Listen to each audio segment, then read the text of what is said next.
Hi, I'm Shawn Bland at the Art Center of Wilmington Island. We are so glad to offer a way to stay connected and continue creating art. Check out our new list of art at home kits for both kids and adults, available for curbside pickup. Keep visiting our Facebook page and website to see the latest options. We will post them as quickly as we can make them. Each kit includes everything you need to complete a beautiful painting at home: a pre-sketched canvas, an inspiration picture, paint, brushes, and a palette, and a link to watch a tutorial to follow along. All you need to provide would be paper towels and a rinse cup for your brushes. Now that you have your supplies, it's time to watch our step-by-step tutorial. Time to paint. The blue heron that we're going to paint today has a beautiful sunlit background with the light coming in. So the first thing we're going to do is make our background space. We're actually going to use a big sponge brush. We're going to go over and load it into the white, and then we're going to use a cadmium yellow to make it bright. So I'm going to start with the white and just wet it just a little bit like this in the corner, and then we'll put a little bit of the cadmium yellow in, and we'll be well on our way to getting the light coming in. Now, one thing I'd like to tell you, as you're painting with this sponge brush, as you get to the heron's outline, don't worry about painting right over the lines. You can go right up to it, and as you can see, you can overlap a little bit, but you'll still be able to see. We drew it with the marker, the paint marker, so that you'll be able to still see it right in your space. Sun is really beaming in that space. But just take your sponge brush and paint all along the area. And when you get close to the bill, you're just going to go around it, but you don't have to tiptoe around it very much. You can just know that it's easy to overpaint the line, and you'll still be able to find it when you get ready to paint your heron. I'm overpainting, but I can still see my heron line. I just want to make sure that I get all the canvas covered around his body. So I'm picking up more white, and you can make the sun as bright as you want.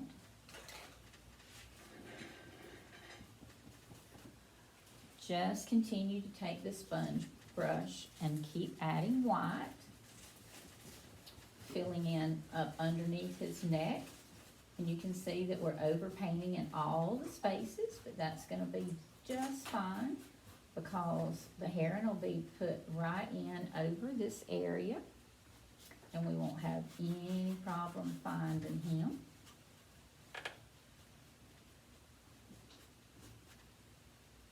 Now, as you begin to get about this far down where the heron's neck is, we're going to begin to add the aqua blue color in this area.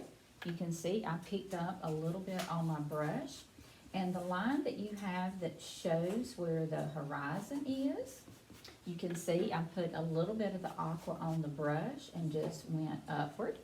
And I still have the yellows and the whites available so that I can come and blend that together with just picking up the white and the yellow just a little bit. And I'm still overpainting in this area because I want to make sure that when I get ready to put the heron's feathers on, that I'll have all that canvas covered, and the only thing I'll need to do would be to come in and to lay those feathers right on top of this space. Now I'm going to go behind the heron on the right hand side, and I'm going to take the aqua, mix it with a little bit of the white, and I'm just going to add that color behind. So now I have it in both the front and the back. And those look like the marsh grasses, of course. And now we're going to actually make the water that's down below that horizon line. I'm going to continue to use the aqua. I'm going to put the aqua in the same way that I put it in above the horizon line. I'm gonna drop those colors down in a vertical fashion. And then I'm gonna come back with white and the yellow and continue to set up where my water is going to be. So I added a little bit more of white in this area and a little bit more of the yellow. And I just let those overlap and blend in such a way that I have a beautiful reflection.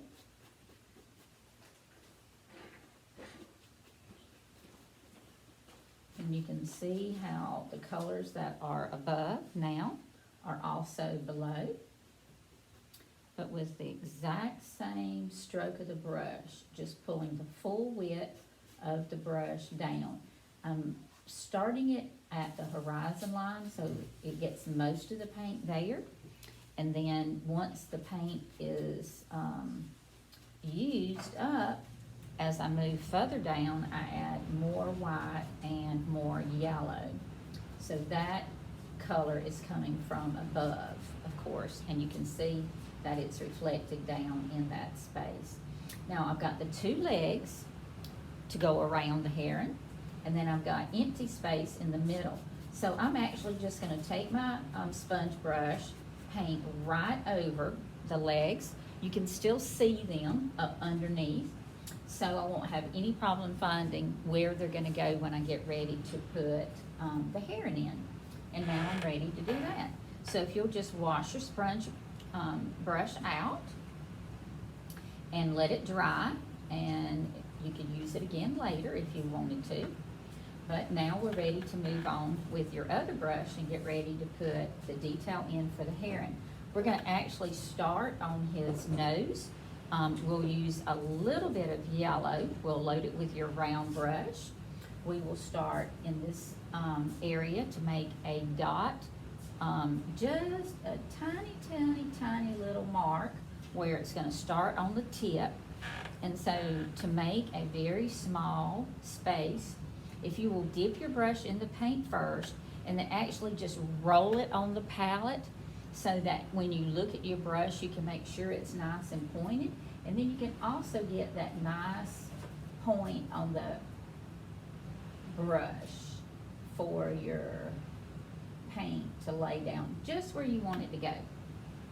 Gonna add more paint. Because you're using just such a small amount of paint on the tip of your brush, you do have to continue to load your brush with paint over and over again so that you can fill up all the space that is on that bottom part. Now, it needs to also be enhanced with yellow, so I'm gonna pick up a little bit of yellow on the tip of the brush. I'm gonna put it at the bottom, and now I have a yellow orange there. And then I'm gonna pick up some yellow ochre, and that's the yellow with the gold color in it, and I'm gonna put it towards the top. And it's just enough that you can tell the difference between the light orange color now and what we're gonna call our dark orange color, because we darkened it up a little bit with the yellow ochre. Now we're gonna go and work on the top, and you can see it does have a little bit of the yellow ochre. So while I have that on my brush, I'm just gonna add a little white to it, and then I'm gonna use the tip. Remember, just roll your brush out on the palette, go in, get the very tip, and then let your brush slide all the way to the end.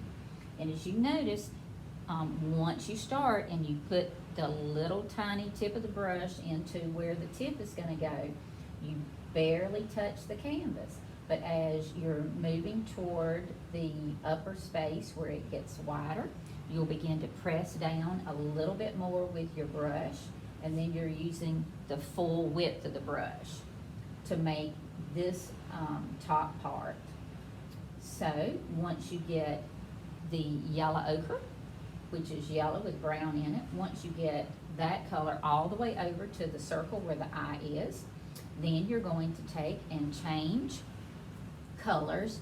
You're going to add a smidgen of black to your brush, and the black is going to allow you to get the shading that's in between the top and the bottom.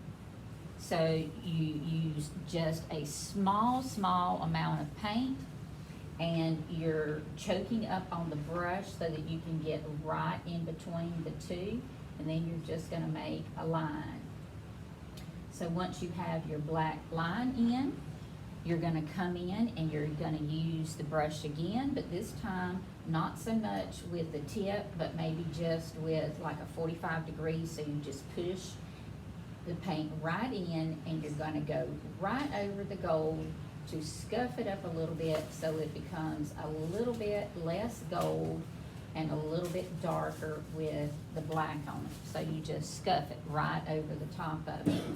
And then when you get to the area where your eye is, you're gonna go in and you're going to paint it yellow first, and then you're gonna put a black dot in the middle.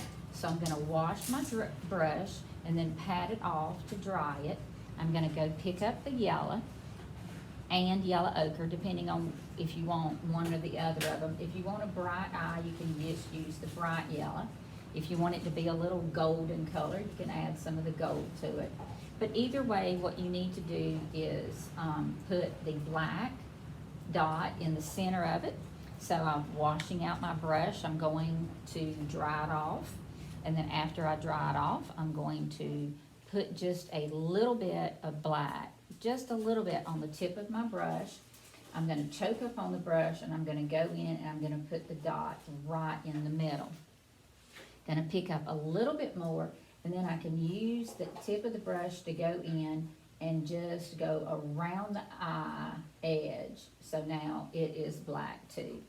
So after I have that done, then I'm gonna be ready for white, because I want to do his head, and it'll show up against the yellow. So I'm going to wash my brush, I'm going to pick up my white paint, and then I'm going to start right around the eye where I left off in this area.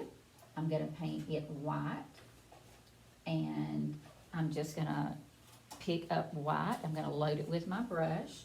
I'm going to go underneath the eye and on top, because I want all that space filled in with white for the bird's color. And then after the white is filled in, I am going to start with the detail color with the feathers. But we need just a little white done in this area, so that we can make sure that he is marked up just the way he needs to be. So after I have the white done, I'm going to wash my brush and go over, and I'm going to get the black paint, and I'm going to set up his head with the white paint, black paint, and the black will be right on top of his head. So I'm gonna load it with black, I'm gonna roll it out in the brush, and then I'm gonna choke up on my brush so I can go in and just lay that down to put like the cap on top of his head. I'm choking up on my brush so I can get the detail that I want. And of course he's got those feathers hanging out the back, so you can just continue the black going down that area. And he has two of them, so you can draw those. Okay, then you are ready for the color that we're going to add to his body. Since you have the black on your brush, I would like for you to go ahead and use it to fill in this space that's right in the center. It separates his neck from his body. So we're gonna just continue to load with your brush. Just load with black, and every once in a while you might have to pick up some water so that it flows. And once you get the brush reloaded, you can continue to go in this area. You don't have to be too specific at this point, because all of the other grays and blues are going to come right over that space in a minute to finish up with the detail part. But right now we have the black end that we needed. So now I get to wash my brush. And then I'm gonna start in with my gray. So I'm gonna take the black and add the white to it. And now I have the gray that I need. And I'm going to start back where I left off painting the white a while ago. And I'm going to add the gray towards the front. And once I get those gray feathers in on his neck, I'm going to continue going around the neck area and filling that in with gray. In a minute we'll come back with darker grays and blues, and then we'll even add white feathers. But right now we're getting a good coat of gray in. I'm going to add more water to my brush and pick up more gray paint. Really going right down the middle section all the way to the black. So I have to load more paint and pick up more feathery strokes as I move from the upward neck down to the lower part. Just continue picking up paint. I'm going to go a little bit darker on the gray now, so I'm going to add some black to it, and I'm going to make it a little bit darker as I move in this direction on the right side of his neck. So it started off light gray and now it's getting darker, and I'm still using every one of the strokes to give the look of a feather, dipping in water every once in a while to make sure it flows like I want it to. And then I'm just going all the way down until I get to that black space that I made a while ago. Just continue on with the gray.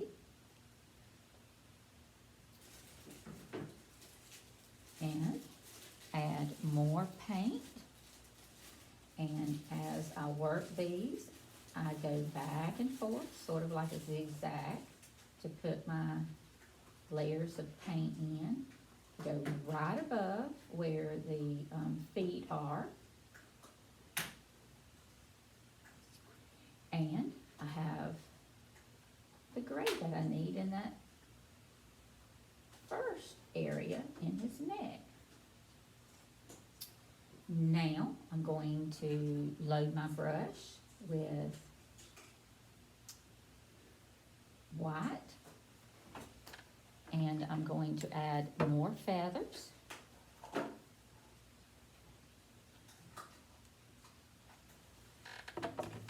So I'm going to load my paintbrush, and I'm going to start right up here where I didn't put any paint a while ago.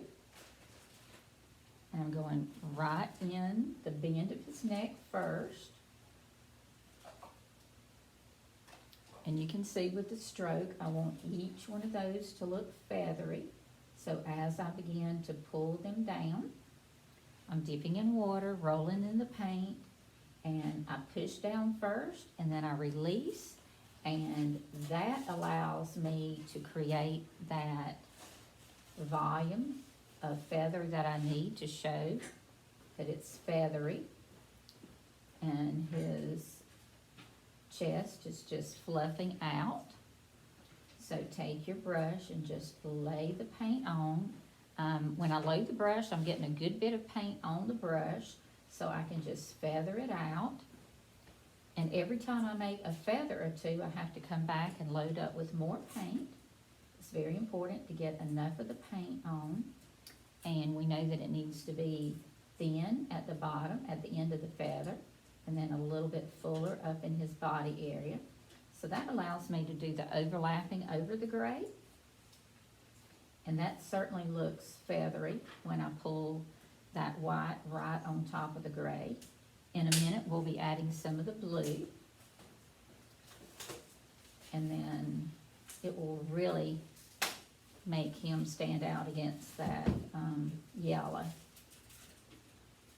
sun, you know, the brightness that's coming in from the sun.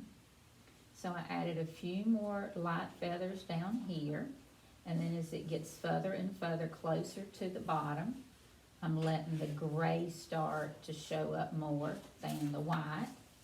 So I'm adding a little bit more gray. Dip your brush in the water again, and then make those last few little gray feathers so they look uneven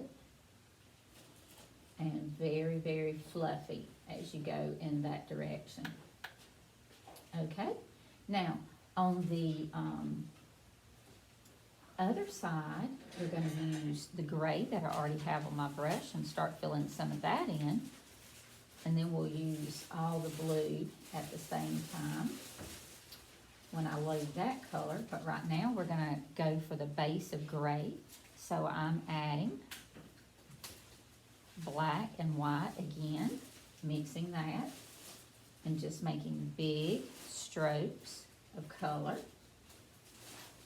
And on top of the medium gray, that's the middle value, we will add light colored feathers with white, and we will add blue feathers that are darker, and all of those will show up.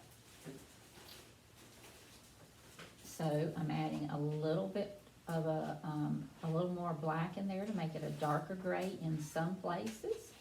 So I have light gray, medium gray, dark gray.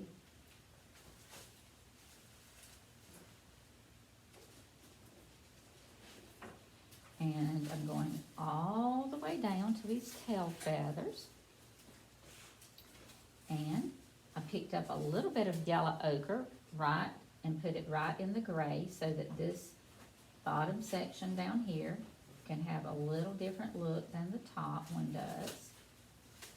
So it's yellow ochre added right into the gray. And then I'm going to continue adding more feathers. So I'm adding more white and more gray. And it still has some of the yellow in it. So I'm coming on and going toward the end of his wing in this area. I'm adding a little bit more of the yellow ochre in to this spot. A little bit more of the yellow and white so that this area right in here is going to stay a little bit lighter than everything else. This little spot right in here, I just changed over and have yellow and white in it. Doesn't have much of the gray, just sort of a zig and a zag space so that you can see it's a little bit lighter. And then I will be ready for some blue color. So now I'm going to take the aqua blue that I have. I'm going to add a little bit of the blue in with it. And when I do, you can see that I have a beautiful color for the blue heron. And I'm going to continue adding feathers. So to do that, I need to add the white to my brush and go in and mix the two blues together, the aqua blue with the cerulean blue. And now you can see I'm just adding strokes of feathers. Now in some places, if I want the blue to be darker, I'm going to actually add the ultramarine blue. That's the darker blue on your palette. And this darker blue looks very lush against the black and the aqua green.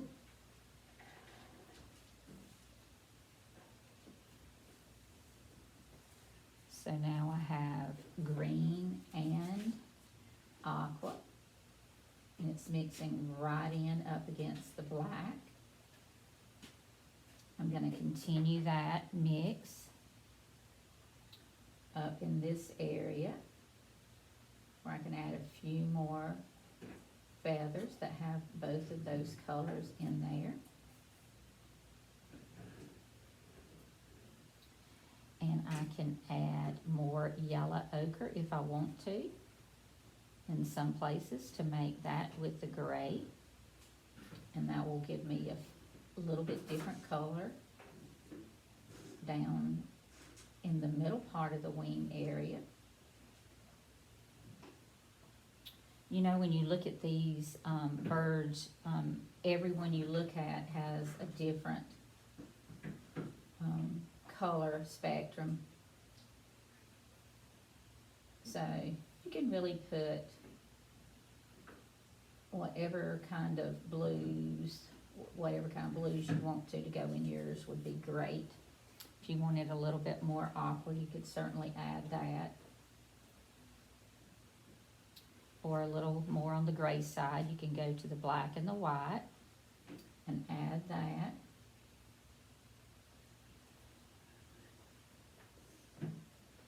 And then we need to go up and get that aqua color around on the back side of his neck. So we're gonna come up here. I'm just using the tip of the brush with the aqua and going right around his neck.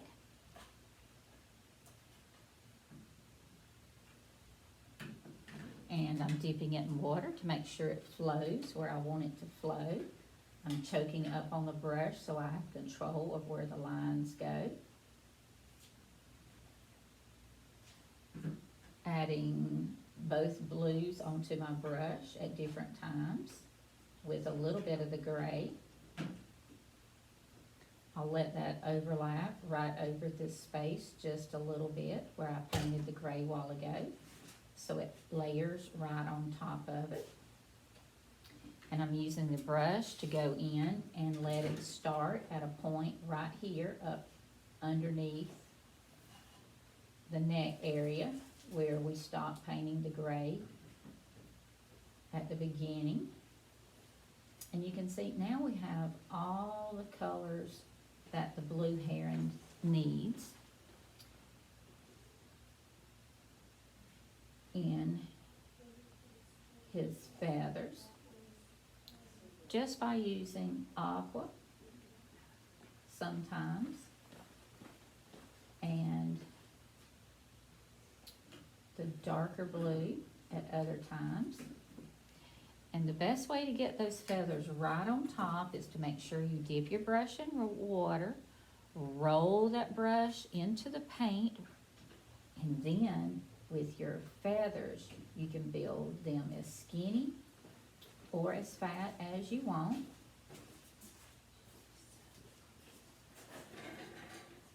And then you just look over your bird to see if he needs anything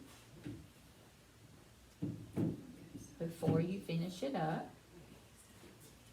You've got nice color coming around. You've got a great flow of the feathers coming in his wing area. Gonna put just a few more strokes of white right on top of that color while it's still wet. If I want to, since I have the white and the green on my brush, I think I can just do a few little feathers to tie together the white feathers with the gray feathers right there to give it a fun little subtle look. And there you have a wonderful blue heron painting. The feathers are now complete and it's time for us to go to his legs. So we will wash out the brush and dry it off. We will get the orange, mix it with the yellow ochre, and then we can add just a little bit of black to it so it's not too bright. And then we will paint. We'll use the round brush. You'll see two lines that represent the front leg. So we're gonna put the brush and just press right down in between the first two lines that we come to. And we're gonna go right up to the feather. And then we're gonna repeat that same thing. Orange, yellow ochre, a dot of black. We're gonna go to the second two pair of lines for the legs and use just about the full width of the round brush so that you can make the right size. And once you get his legs in, then you're gonna make it lighter on the front side where the light's coming in. So I'll pick up a little white and add it right on the front part of the leg. And then make it darker on the back side. I'll pick up a little bit of black and use the edge of the brush to make just a little bit of shadow on this leg. And then your blue heron is complete.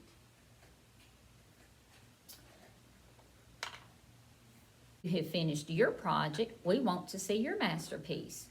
Please send us a picture either to our email, artcenterofwilmingtonisland@gmail.com, or post our Facebook page. Keep visiting our Facebook page and website to see the latest art at home kits available. Thanks so much for supporting your neighborhood art studio.